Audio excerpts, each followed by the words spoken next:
Om Shanti.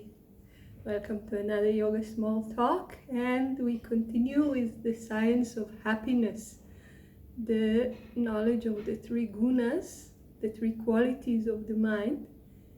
And we mentioned that sattva is purity, rajas is activity, and tamas is inertia.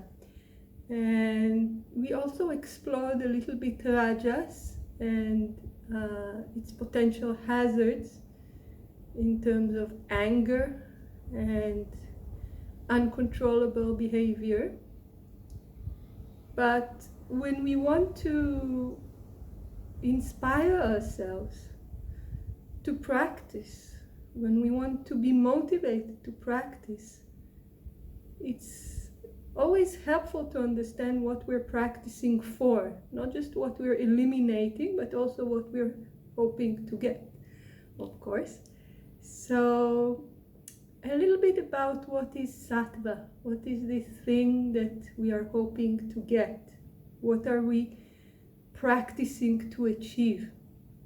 And we mentioned the chapter 14 of the Bhagavad Gita describes sattva as when through every gate sense in this body the wisdom light shines, then it may be known that sattva is predominant.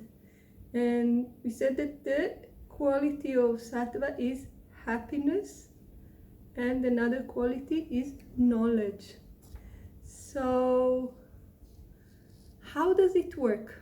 How do we get from this wisdom light to happiness to knowledge? So sattva is purity. And the thing with purity in this respect is that it is unobstructed, unalloyed. And to give an example, we walk into a dark room and we want to know what is in this room. And we have this flashlight in our hands. But in scenario number one, the flashlight is not working. So the room remains dark and we see nothing. We know nothing about the contents of the room. In the second scenario, the flashlight is somewhat working. It's obstructed. The light is flashing, it's not continuous, it's not steady, it's obstructed.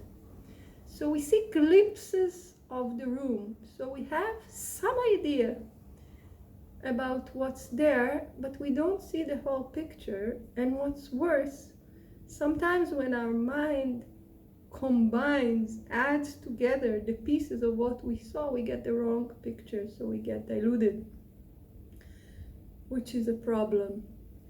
And in the third scenario, our flashlight is working perfectly. The light is bright and clear, it's unobstructed, it is steady, and we fully see the contents of the room, and by that we have knowledge of the room. Sattva, rajas, and tamas are the same. We get our knowledge of the world through the senses. And the yogic allegory here is that the light of the mind, the light of perception, is shining through the senses to get us this knowledge that we want to achieve.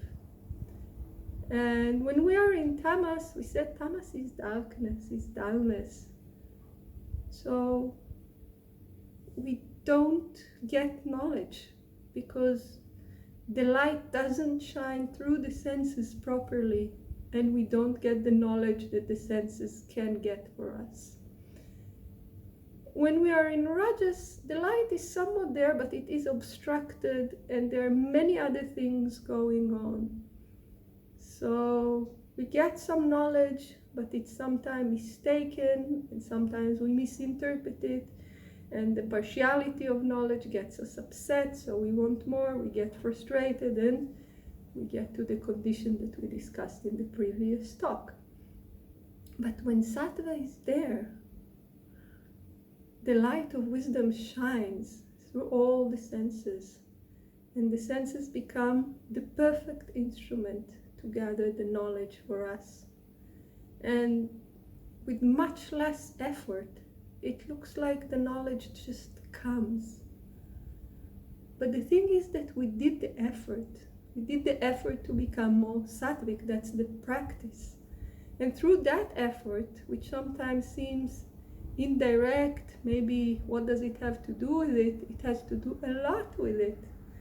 Because when this effort bears fruit, we get the knowledge. Our senses become a much more reliable, a much more efficient source of knowledge for us. The light shines perfectly through them. And this is the great power of sattva. And the purity also brings us this tranquility. We want to get the knowledge, and we have the proper means to get the knowledge.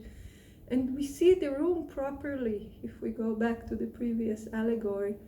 So we are much, much less agitated. We are much more tranquil. We are much more wise. And therefore we are happy. Now, this is not happiness of the type of giddiness, that comes and goes and is like excited happiness. This is the steady, stable happiness. The happiness that comes with peace of mind, with knowing that we are able to get the knowledge that we want, with knowing that our instruments are at their best capacity. And this is the tremendous power of sattva when directed outside. When directed inside, it's even more powerful because it gets us knowledge about who we truly are.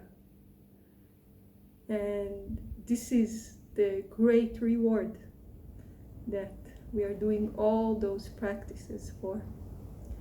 So having said all that, now we need to see what the practices are, and we will do it in our next talks. Om Shanti.